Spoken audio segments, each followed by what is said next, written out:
Learning gives creativity, creativity leads to thinking, thinking provides knowledge, and knowledge makes you great.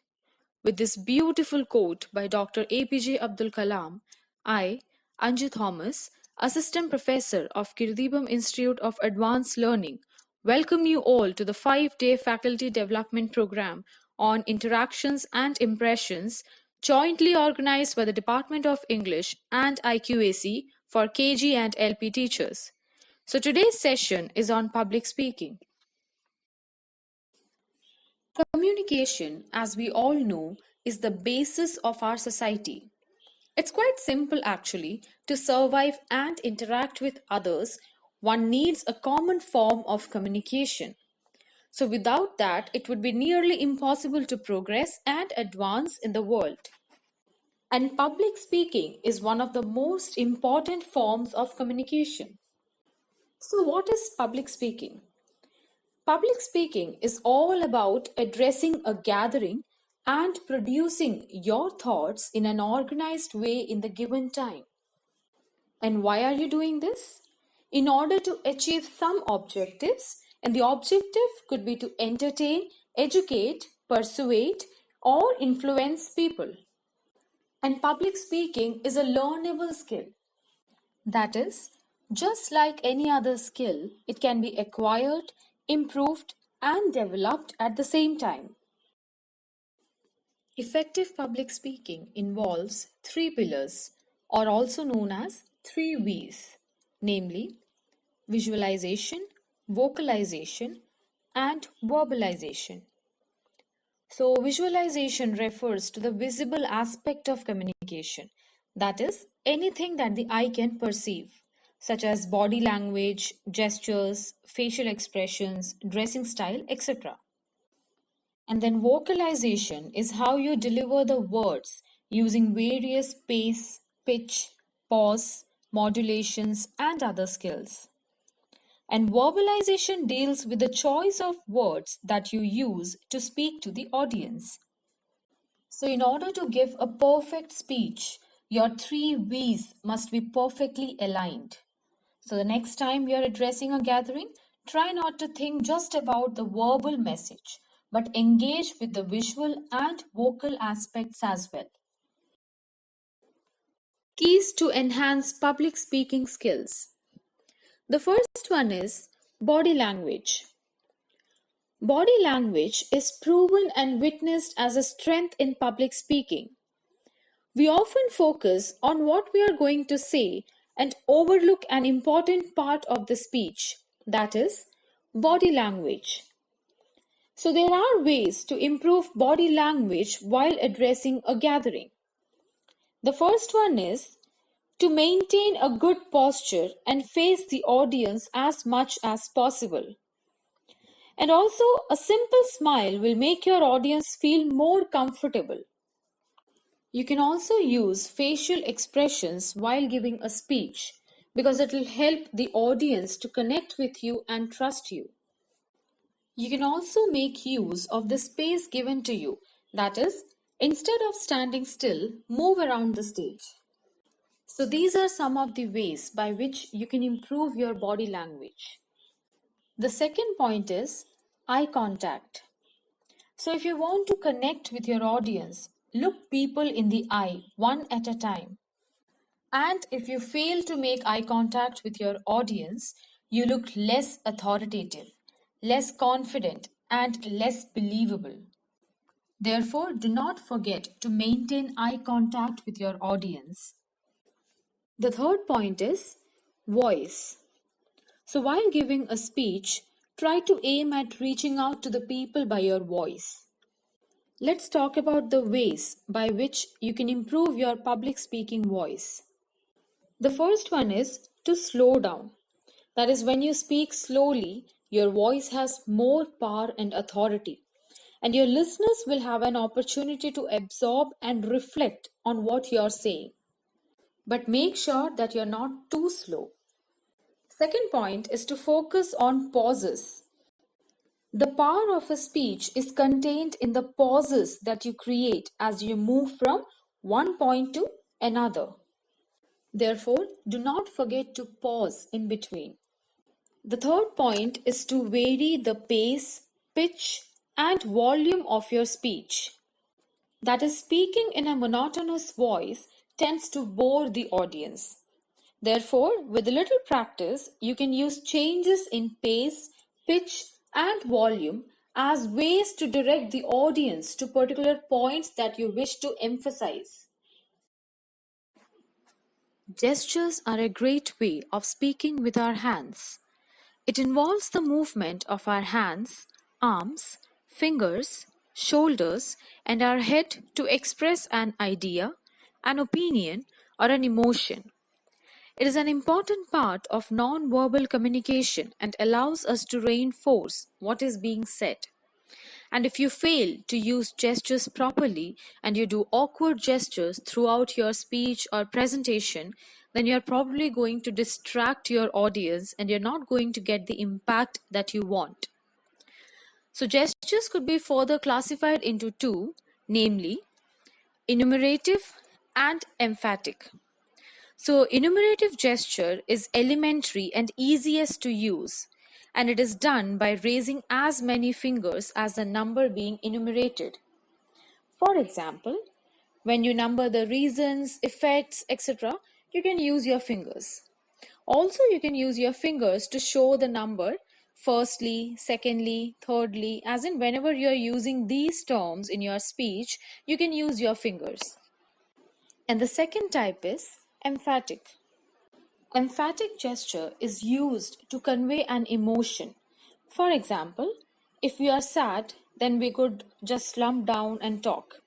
Or when we are angry, we could just put our fists together and make an angry face. So, by doing these gestures, we are trying to show our emotion. Now, since you understood the meaning of gesture and the difference between enumerative and emphatic gestures, make sure to use them while you're giving a speech.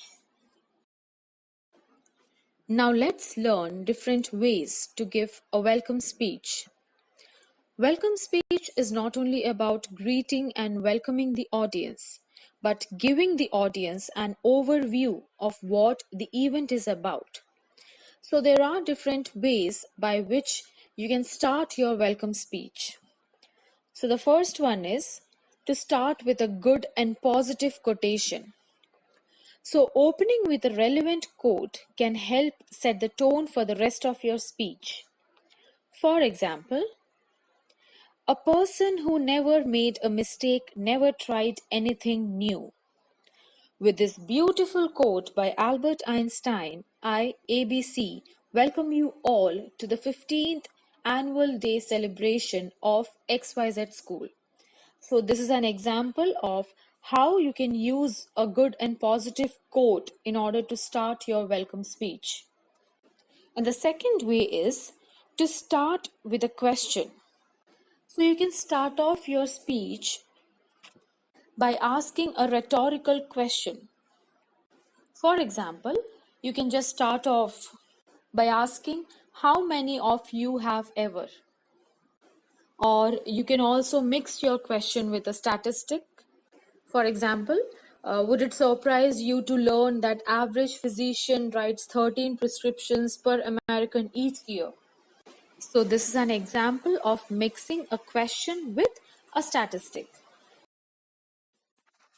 Another way of starting a meeting or welcome speech is by referring to a current event. For example, good morning. Look how the tables have turned. The teachers who were against mobile and internet dependency are the ones asking you to come online. Well, on that ironical note, let's start our meeting. So this is an example of how you can start a meeting by referring to a current situation. You can also add joke. That is, depending on the occasion as well as the audience, you can add humor while starting your speech. Now let's understand how to felicitate someone. A felicitation speech is delivered when someone's achievements are publicly recognized. There are certain points that you can keep in mind while preparing a felicitation speech. The first point is to keep it short and crisp. That is, prepare a felicitation speech of 1 minute max, and it should include things that are important about the receiver and the award. For example, if a student is felicitated for sports, then do not talk about his academics. Stick to his dedication to sports and the glory that he brought to the school. And the second point is to show support from the institution towards the endeavor. And you can use certain phrases. For example, we shall work towards this goal together. Or you can also say, we are fortunate to be a part of this. And the third point is to show pride and honor in having the dignitaries on stage. And the phrases that you can use are, we are proud to announce that, or you can say, it is our honor to introduce to you, or you can also say, we are glad to have so and so person with us today. Do not forget to express happiness while felicitating someone. For example, you can use the phrase, it fills us with joy too, and then you can carry on with the rest of the speech. The next point is, do not exaggerate or understate the achievement of a person, because people might feel that they are being mocked or underpraised. For example, you can use the word exemplary instead of using extraordinary. The next point is, do not use adjectives like smart, hardworking, and other common adjectives, and use sharp, determined, gritty, etc. The last point is to use phrases to express continued expectations of excellence from the person without putting direct pressure. For example, you can use the phrase, bigger stages await you, or you can also say, serve as a paragon to fellow aspirants. There are certain ways by which you can deliver a perfect vote of thanks. The first one is to start with a quote. For example, the best and beautiful things in the world cannot be seen or even touched. They must be felt with the heart. And thank you is one such prayer among them. I consider it a great privilege to propose a vote of thanks to all the dignitaries who have witnessed it a memorable and successful event. So this was an example on how to start vote of thanks with the help of a quote. You can also start by cracking a joke, because then the audience will be in a cheerful mood and then you can carry on with the vote of thanks. And also try to keep it short, that is, try not to stretch it out. 1 or 2 lines about a person will be enough. There are certain things that you must avoid while delivering vote of thanks. The first one is to avoid flowery language. That is, for example, rather than saying, we are blessed to have had your presence during this function, you can use a more formal language. That is, you can say, we are grateful for taking your time off for us. And also, instead of saying, we thank you, you can use the word grateful, or you can also say, it was a pleasure to have you.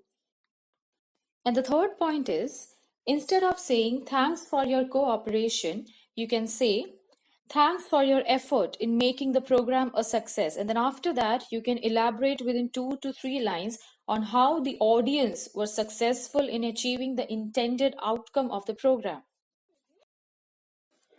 Many of us have faced a situation in which we are asked to give a quick impromptu speech. Speaking impromptu means to deliver a speech without predetermination or preparation.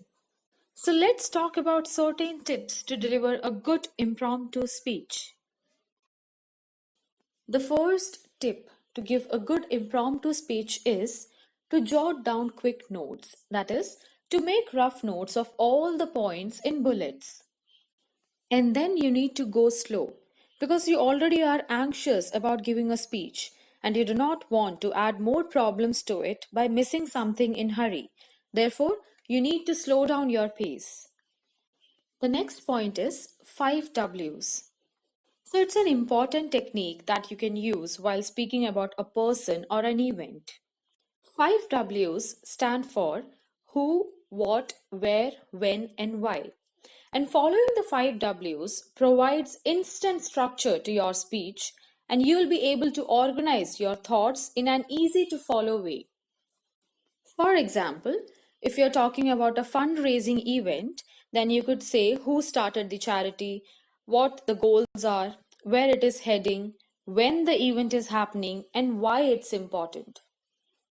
And the fourth point is to personalize your speech. So, this is the most important tip. So, you can use examples and stories from your life experiences, and your speech will become more interesting and it will help you giving credibility. And the last point is to keep it short and to the point. That is, do not sway away from the topic. Human beings are fallible, and as teachers, we have the right and responsibility to point out the mistakes of the students. So we should bring the attention of parents to the pitfalls of their children. And in order to do that, we have certain words that can be used while talking about a student's strengths as well as pitfalls. So the positive personality adjectives could be ambitious, sincere, sophisticated, outspoken, modest, energetic, thoughtful, obliging, attentive, cheerful, well behaved, consistent, determined, diligent, cooperative. And the negative personality adjectives could be aggressive, arrogant, boastful, bossy, boring, careless, clingy, self centered, cynical, stubborn, pessimistic. So, these were the examples of some of the positive as well as negative personality adjectives. Public speaking is an important part of every teacher's life. So, I would like to conclude with the expectation that the session helped you with valid information regarding public speaking. At the same time, I hope it provided you with ways to enhance your public speaking skills and gave you the confidence to be better public speakers. Thank you.